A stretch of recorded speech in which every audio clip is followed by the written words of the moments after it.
কেতিয়া কৰে এইটো চৰকাৰৰ ওপৰত নিৰ্ভৰ কৰিব। আমিতো বিচাৰিছোঁ নিৰ্বাচন হ'ব লাগে, কৰোনা শেষ হ'ব লাগে আৰু নিৰ্বাচন অতি শীঘ্ৰে হ'ব লাগে, সেইটো আমি চবেই বিচাৰিছোঁ। আৰু মই আশা কৰিছোঁ নিশ্চয় গভৰ্ণমেণ্টে সোনকালে ডিচিশ্যন ল'ব, কাৰণ বিহাৰ ইলেকশ্যন হ'বলৈ গৈ আছে। বাকী ৰাজ্যত যদি নিৰ্বাচন উপ নিৰ্বাচন হ'ব পাৰে, আমাৰ ইয়াতো হ'ব পাৰে। সেইকাৰণে নিশ্চয় গভৰ্ণমেণ্টে এইটো চিন্তা কৰিব। মই সোনকালে নিৰ্বাচন হ'ব বুলি আশা কৰিছোঁ।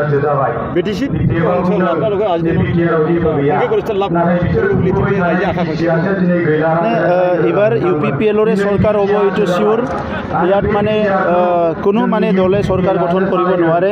আজি 17 বছৰৰ BPFৰ যিটো দুৰ্নীতি অপশাসন, যিটো কৰাপশ্যন কৰিলে, ৰাইজৰ ঠগ প্ৰবঞ্চনা কৰিলে, কোনো জাতি জনগোষ্ঠীক BPFৰ যিটো শাসনকালত কোনো জাতি জনগোষ্ঠীক তেখেতসকলে প্ৰাপ্য অধিকাৰবিলাক দিব নোৱাৰিলে, যিটো আশা আকাংক্ষা কৰিছিলে এইটো পূৰণ কৰিব নোৱাৰিলে।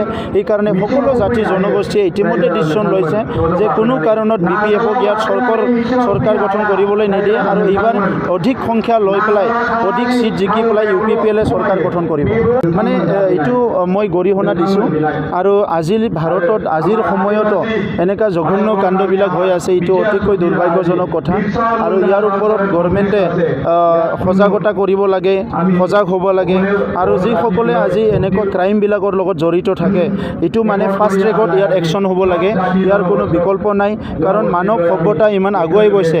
আজিও যে এনেকুৱা জঘন্য কাণ্ডবিলাক হৈ আছে, এইটো অতিকৈ দুৰ্ভাগ্যজনক কথা।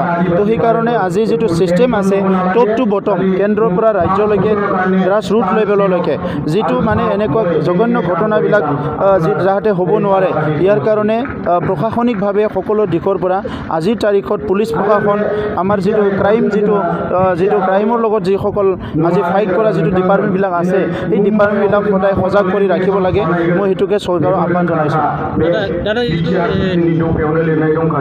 বিজেপিৰ চুক্তি চাপৰকাৰী আছিলে NDP, কিন্তু আয়োগ গঠন কৰা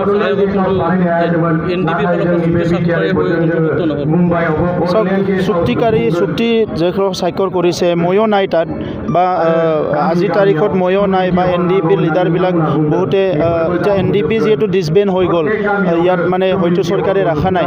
কিন্তু চুক্তি কৰা যি এজন ব্যক্তিয়ে, যিকোনো ব্যক্তিয়ে যেতিয়াই ইচ্ছা তেতিয়াই আমি তেখেতসকলক প্ৰশ্ন কৰিব পাৰোঁ, তেখেতসকলৰ লগত আলোচনা কৰিব পাৰোঁ। গতিকে আজি নিখিল বড়ো ছাত্ৰ সন্থা আছে, চৰকাৰৰ বহুত কেন্দ্ৰীয় চৰকাৰ ইয়াত নাই, কিন্তু ৰাজ্য চৰকাৰ আছে, ইয়াত BTR চৰকাৰ আছে, আৰু ইয়াত নিউট্ৰেল ব্যক্তিবিলাককো লৈ পেলাই কৰা হৈছে। গতিকে এই যিটো কমিশ্যন, সেইটো সঠিকভাৱে কাম কৰিব, মই সেইটো আশা কৰিছোঁ।